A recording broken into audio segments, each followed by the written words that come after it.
What is up, everybody? Welcome to Off the Rails, a recovery podcast dedicated to ending the stigma of addiction through open discussion on all things recovery related. My name is Mark, and today we have Dave with me. Jared is sick. No, he's not. He's working and with his daughter and a couple things. Anyway, Dave, could you introduce our guest today? Yeah, we're so excited to have our next guest on. He's a loving husband and father of four, author, motivational speaker, and he's got an amazing story to kind of share with us today. So we're super stoked to have Allan Kehler on the episode today. Allan, thanks for joining us. Mark, Dave, happy to be here. Awesome. Good to have you. So Allan, most times we'll get guests on and we'll kind of get them to take us through their life story. And, we'll kind of jump in, ask some questions, and then we'll open it up after and kind of have discussions and talk addiction, talk mental health, pretty much see where the conversation takes us. And we're happy to have you here today. I've been watching, we watched your TED Talk earlier this week. Loved it, and I think we need more of those conversations happening. So happy to have you here. Thank you. I totally agree. As men, most of us did not grow up seeing vulnerability being modeled. Like I didn't know how to reach out for help. I didn't want to shed a tear. I just stuffed all those emotions deep within. And when it comes to addiction, I mean, you would know more than anyone. I didn't put in my grade 8 yearbook, yes, one day I hope that I can become an addict.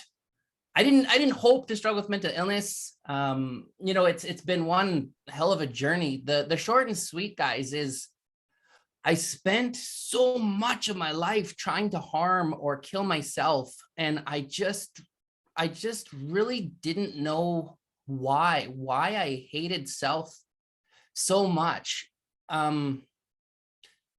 Without getting into too many details of my life, there was just so much pain. And honestly, there is no logical reason why I feel like I should still be vertical after the life that I've led, other than I simply feel like I am still vertical. I'm still breathing to carry a message. And I do so with so much gratitude. I am far from religious, but I'm very spiritual. My prayer is always just use me. Just use me. I have limited time here. And if it's weird because I know what it feels like to have totally lost my voice. That was most of my childhood and early adulthood. And I know what it feels like to have found it. And since I found it, it's like, why on earth would I be quiet? Why, even with the program, anonymity, great, get it. But if we were all anonymous, we'd all be hooped, no? Yeah. So that, absolutely. I mean, we can dive into that later too, if you want. Love it. Yeah. But I'll give you the quick rundown just for the context. Perfect. Small town, Saskatchewan. Okay. Where I grew up.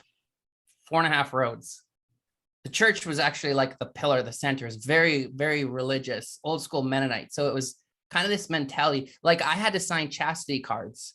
Drugs and alcohol, that's going to take you to hell. Oh, I don't want that. But my identity in this community was the guy who was always happy. I could always be seen with a smile on my face. I excelled in athletics, in academics, president of the school. The world was basically just, my stage. On the inside, very different story. Challenges of mental illness started probably around age 13. And I just felt so alienated, so alone in my thoughts. And obviously, because I didn't ever put a voice to it, I'm the one who suffered more than anyone else. And the short and sweet is if we're in pain and we lack the tools to manage the pain, we just grab at straws, don't we?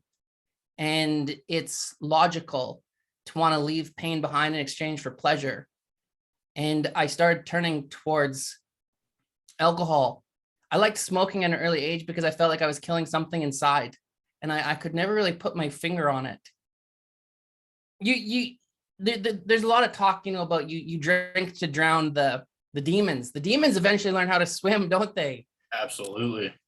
And so it was this it was a facade for many years. And then thankfully, eventually I was able to meet with a professional. I finally was able to meet with a doctor, and I walked out with a prescription in hand. And that was the start of, wow, what a journey. Like, I mean, in a span of 6 years, I was put on a combination of 12 different pharmaceutical pills. I was hammered with every kind of label from psychiatrists. I struggled with identity. Like, I didn't know who I was. I was just this zombie. So every time I was given a label, I ingested it. I was like, oh, that's who I am. And I was in that state for so long. And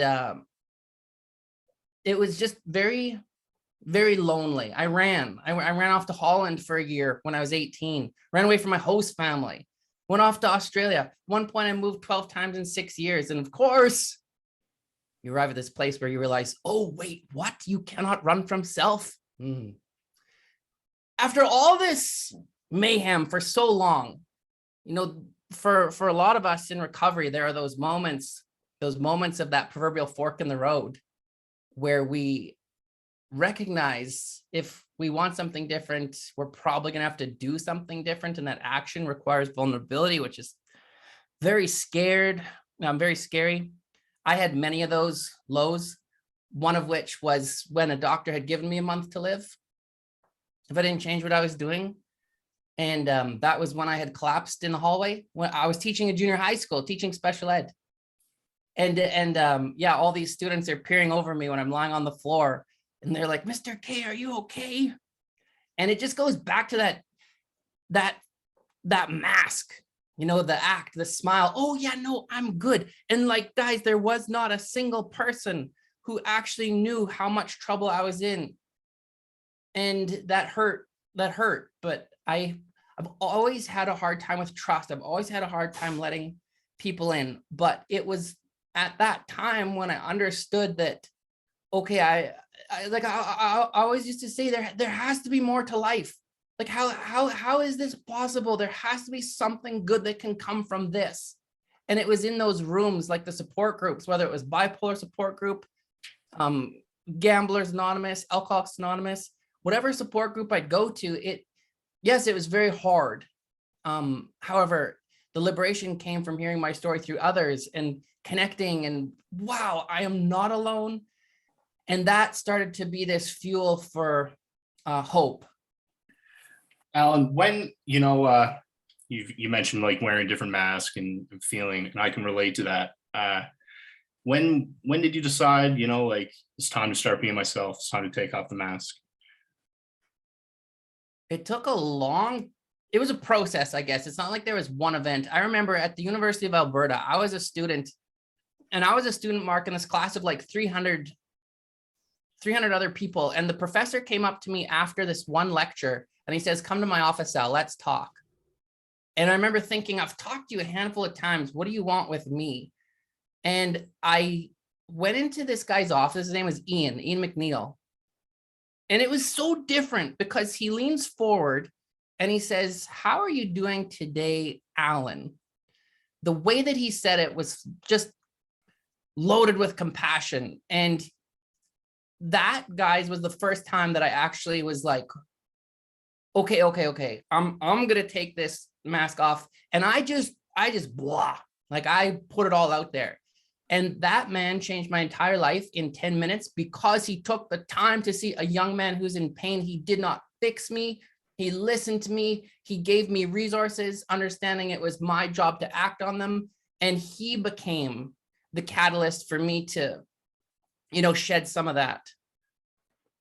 Allan, would you say, I sometimes try to relate things to hockey, as I'm a hockey coach, and I talk to kids about, bringing, you bring the most important thing in your hockey bag you bring is, your attitude or your effort or whatnot. Would you say vulnerability, if you were to say for someone struggling and whatever path they're going to take, whether it's going to rehab or counseling or just meetings, that's the number one thing they bring in their hockey bag that they need in there, is that vulnerability in order to kind of get better? Love it. Yep. And hockey was my life growing up small town. So I love the metaphor there, Dave. Vulnerability is essentially a superpower. It is incredibly scary. One of the things that I found the most interesting, Dave, in the last book that I wrote on men and mental health, all of the fears were the same. It was always around vulnerability because of society's perceptions of what it meant to be a man. And yet when every single person, myself included, gave myself permission to be vulnerable, I felt better. Why did I feel better? Because emotions are energy. The definition of healing for me is pretty simple. The more that we're able to get the darkness out, the more room we're able to make for light. So the gifts of vulnerability are ongoing. The barrier to get there is immense, but as soon as we tap into that, then there is no going back. Oh, that's great. I love that. Thank you. Spit all over the screen. So Allan, 12 years of recovery, right? Yes, Amazing. but okay, this just speaks to the proverbial mask. And I don't usually talk about this, but considering the nature of this podcast, the reality is this: 3 months sober, when I moved from Edmonton to Saskatoon with my girlfriend at the time and her 2 boys, where do I get hired? At an addictions treatment center, at an inpatient treatment center. So Mark and Dave, I learned how to get sober by being an addictions counselor. Okay. And furthermore, at the same time, I got hired to teach at a college, a youth care worker program on addictions. The same course that I took as a student 2 years previous and dropped out of, I am now teaching. So what a twisted way to learn recovery. But it's a couple things. It's like, that in active addiction, we're very good at lying, at manipulating, at wearing that mask of saying what we need to say. Nobody asked me how many years of sobriety I had. I had already been doing the motivational speaking thing for a few years when I got hired. So nobody connected the dots, but I can say that now 12 years in, but I was very embarrassed about that for a long time. How did you get involved in the motivational speaking, Al?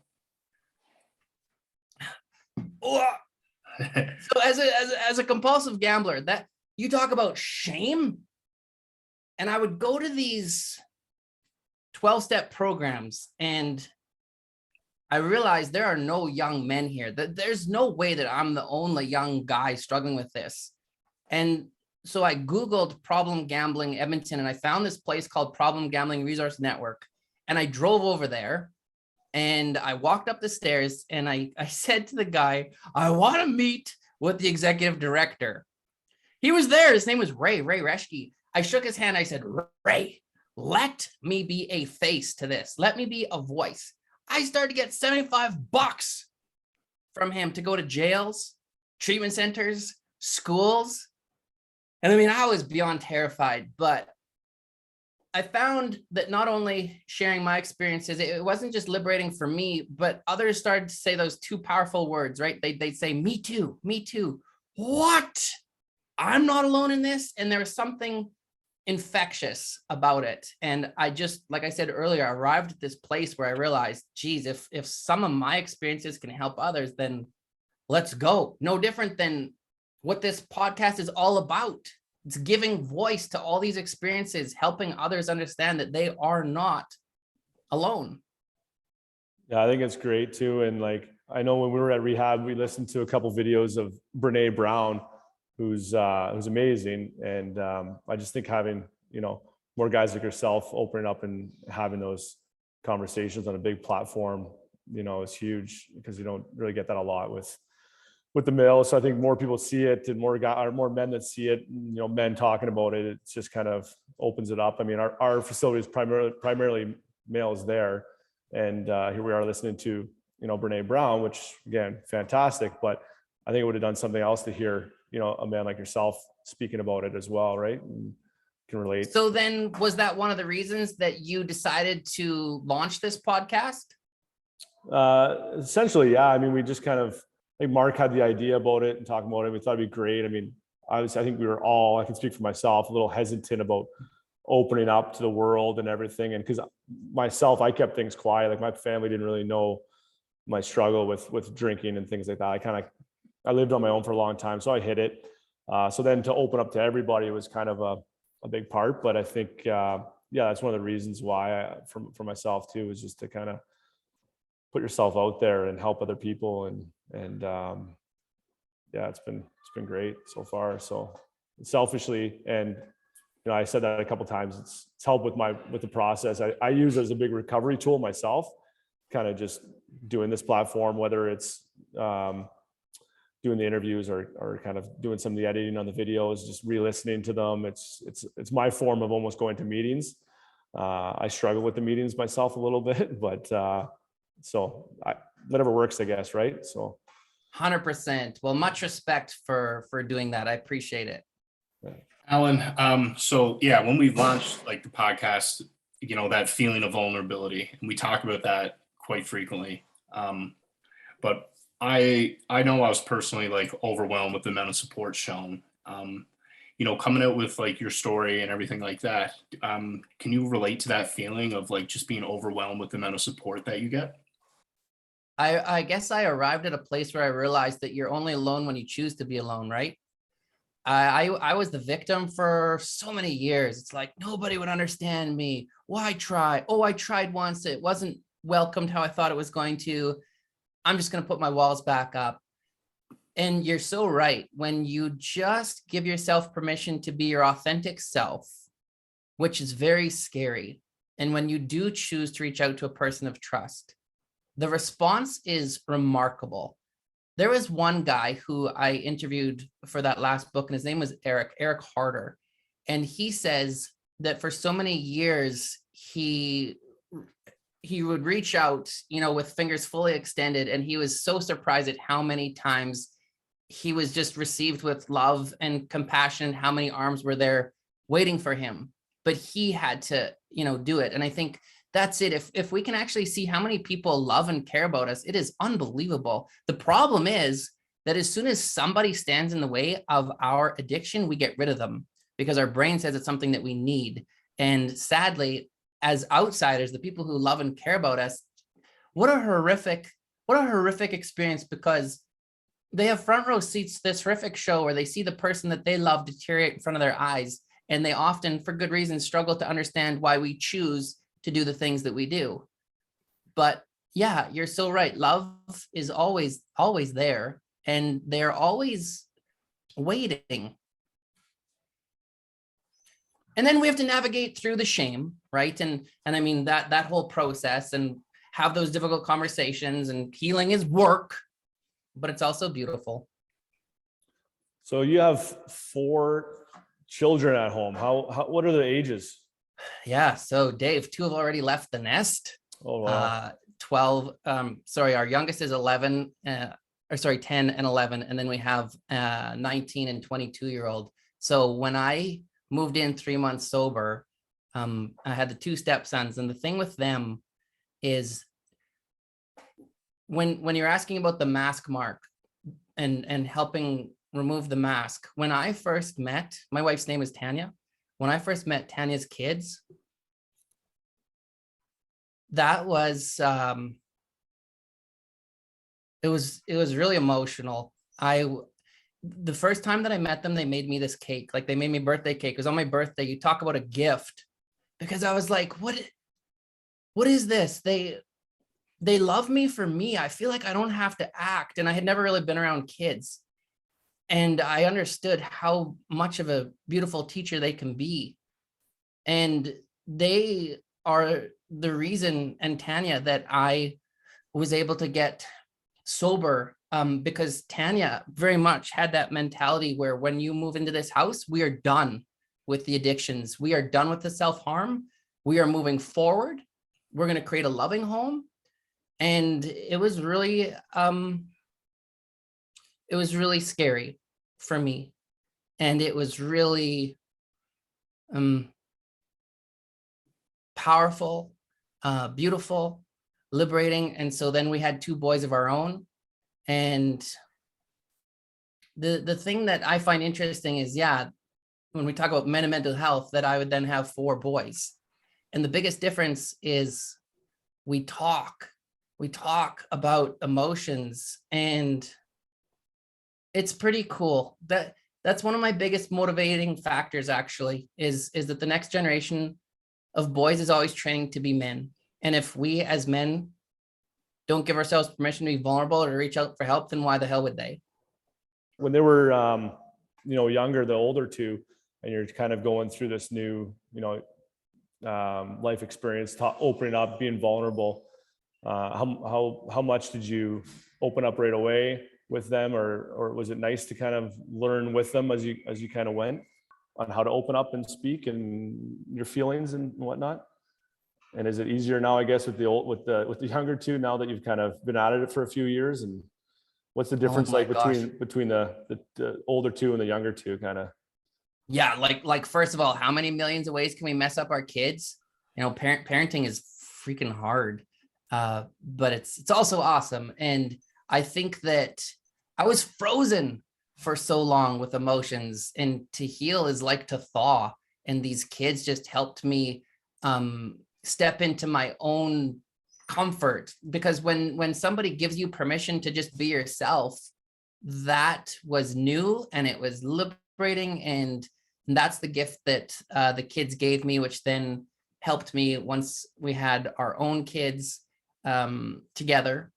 And it's a constant. I think that in life, we're just mirrors for each other, aren't we? I mean, we're either being taught or we're teaching something, or perhaps both. And the children, for me, have hands down taught me probably the most about myself than anything I've ever experienced. Allan, we had a discussion the other day. We were talking about kind of, the media, movies, and we were talking about how, say, what we watched and grew up, like, I guess, having influenced us, and seeing the shift to what it is today. So say, like we watched certain cartoons, which, taught us how to be what a man was, and, kind of suppress those emotions. Men don't, we're taught these lessons. But we kind of see a better shift today where, like, boys are kind of encouraged to talk about their emotions. Is this something you've noticed, and do you think we're heading in the right direction for that? Yeah, I think that we're absolutely heading in the right direction. But to your point, when you're in a treatment center and you don't have a male video to perhaps watch to convey the key messaging, then there is an issue. But it's like all these community events that I do now that COVID restrictions are lessening here. I'm back in different communities doing events. And even 2 weeks ago, I was so impressed with how many men came to this evening event. Some of the kids dragged their dads, but the dads still came. Often the wives dragged their husbands, but they still came. And whereas when I started this just over 10 years ago, it was so few and far between for a man to even show up. And how many men are able to meet with me and go to that place of vulnerability and cry it's powerful. I mean, this one event that I just finished doing, there was a 14-year-old who had just died by suicide. And a lot of the students in the school were really struggling. And how do the guys manage that pain? Well, the drugs and alcohol is right there. Some maybe self-harm. But after I do presentations, I usually get a room where I can just listen and call it coaching, call it whatever. And I got to meet with this guy's best friend. So I lost my best friend to suicide. I'm sitting with this 15-year-old who lost his best friend to suicide. And what was so interesting was that he sat on the couch across from me, and we just sat in silence and cried. And we spoke the same language. We were able to create this safe space where we could just speak freely after a few minutes. And I thought to myself, what would that have done for me as an adolescent? Maybe even just seeing another man being vulnerable. And guys, in that, like, I had probably 500 students in front of me. I've done hundreds of school presentations. In that one, I broke. Like I broke and I just cried. And that has never happened where I was that vulnerable. And I reflected later on it. And what was cool for me in my growth is I wasn't embarrassed and I did not apologize for crying. And whereas even a few years prior, I still felt embarrassed. And I think that a lot of that had to do with the modeling, to your point, in the movies, in the media. I didn't see it. And so therefore, when I did it, I felt lesser than. It's interesting how whenever you cry, right? Like you open up finally and you always apologize and, oh, sorry. I remember that happened a couple of times at rehab, and there's, they tell you not to say sorry, you still do it anyway. I mean, it probably takes a while, but like you said, but that's great that you could be there for that guy. He obviously needed that too, right? And you would show that emotion. And I mean, do you stay in touch with when you have kind of big moments like that with someone, or? It's hard because I'm fortunate to typically do 75 up to 100 events a year. A situation like that, I definitely had a unique connection. And actually, he is living with the guy who died by suicide, his parents. So he's still very much in there. And the mother of the son who died by suicide showed up at the community event. And I thought, like, good on you, because there's so many eyes looking at her. But the community held her up and supported her. And it was so beautiful. We did a healing circle. And so to your point, in that situation, I connected with her and with this guy and said, by all means, keep in touch, because it was unique. But I have also learned the importance of boundaries, and that I cannot be the go-to for so many people. Because initially, even as a counselor, I was like, I'm someone who cares, like truly. If you're in pain, my mentality was, let me take that from you. But then I got sick, and I had to figure out how to have healthy boundaries, how to have healthy conversations, how to not ingest the pain of others, and understand that they have their journey and I have mine. Allan, you talk about how difficult it is for men, like they don't want to admit that they need help. And, even in my case, like I was right there. Like I got to the point in my addiction where, I didn't care if I were to overdose. I had thoughts of suicide, and it took getting to that point where before I reached out and asked for help. So like, why do men basically, why do we get to that point, Exactly. And it's kind of like what you're saying, Dave. You look at the old scripts, you look at the media, you look at how all of us were collectively raised at a time where it just wasn't modeled. When we don't know the way, it's like we do the best we can with what we have, but we're dealing with all those old scripts, the fear of judgment, the fear of being perceived as weak, which, first of all, that is what repeatedly comes up. One of the questions in a keynote, or if it's virtual, it's true or false. You reach out for help in times of need. That's the question. And still, most people, especially men, nope. Okay. Let's actually figure out the why, because if we want to move forward, we have to identify what the barriers are. And the number one that I still repeatedly hear from men is this perception of weakness, which to me demands attention, because anyone who has given themselves permission to be vulnerable and reach out for help knows damn well that it takes absolute courage to do so. So, it's like, these are the conversations that are pivotal for us to make that turn in the corner. And so that the next generation can realize that, no. Using our voice in times of need is an absolute, it's essential and necessary. But the short and sweet is it just wasn't modeled. Yeah, I'm hoping, I don't know if this is going to be a good comparison, and I don't know if I'm not trying to make it a sexist thing or anything like that, but you look over the years how women's rights have changed and gone in a very good direction, right, with that kind of aspect. And men generally, we haven't really done a whole lot. So I'm hoping with with yourself, people like yourself, or just having that conversation, that mental health for men kind of changes a little bit and goes in a more positive way, similarly to how on a different level, but women's rights and women involved in sports or what have you has gone in the right direction, that our kind of men's health goes that way as well. And hopefully, I think it will, because now we're actually having conversations, like you said. So yeah. Well, 100%. I think it will, and I think it is, because Dave and Mark, like, this is what you're doing. Had you done this 10 years ago, sadly, I'm not sure that it would have been as well received as it probably is today. You go on social media, and what I absolutely love is in the last 2 years, how many people are openly sharing their struggles with addiction. And they're putting, you look at those pictures, and this is what I always found interesting working at an inpatient treatment center. We had to take a photo of the person on day one when they walked in, and we take a photo of them on the day that they left. And first of all, I mean, I was always intrigued by the eyes, because even the photo of me when I was given a month to live, I'm not there. You know, the way that I explain it or try to is it's like the soul is just in hibernation. The person's there, but holy smokes, this is the problem with ADD. I have no idea what your question was, or maybe there was no question. I'm not sure either. I don't think there was, but it was good. I was going to go somewhere with this. I don't know where. Sorry, Dave.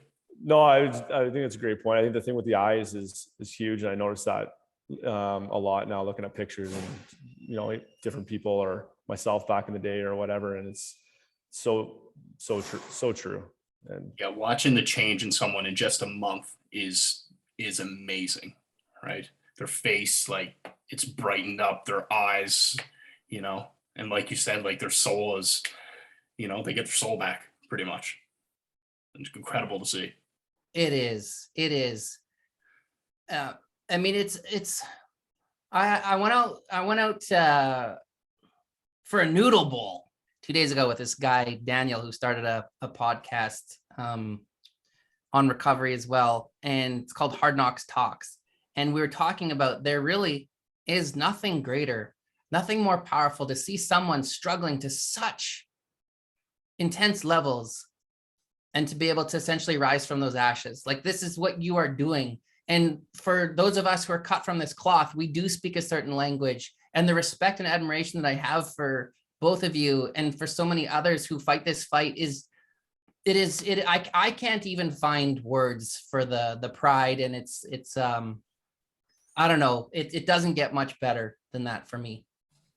Yeah, we had a guest on, I guess, a couple of weeks ago, Tiffany Jenkins, and she says, she's like, if only I knew what this life had to offer at that point, right? Because it gets better. Yeah, you know, so when I moved those 12 times in 6 years, I had this one small picture, and it said, however long the night, the dawn will break. And it was a sunrise, whatever. And for me, it just meant that, okay, maybe one day things are going to get better. Like, I hung that on every single light switch, and without hope or hooped. And to your point, it's like I have this absolute twisted sense of gratitude for what I've gone through, but I do wish that I had known that, like, I had no idea that any of this even existed. But there's powerful words like, what if the best is yet to come? And that was one of my mantras early on. What if the worst is now done? Like, what? Why not? Why not? I had to learn, as you did, this whole new way of living. When Justin, my best friend, died by suicide, that was very hard for me to grieve, to feel. That was all new. All those things for us in recovery are brand new. But it's so cool to have other people like yourselves who just get it. And Dave, I'm with you. The 12-step AA, great for some people. The only reason I ever go is to be understood. Yeah, like we talked about earlier, I do not like the anonymity, and I can't even pronounce the word. I don't like that aspect of it. I love sharing my story. I love owning it. And, you know, I encourage people to do that.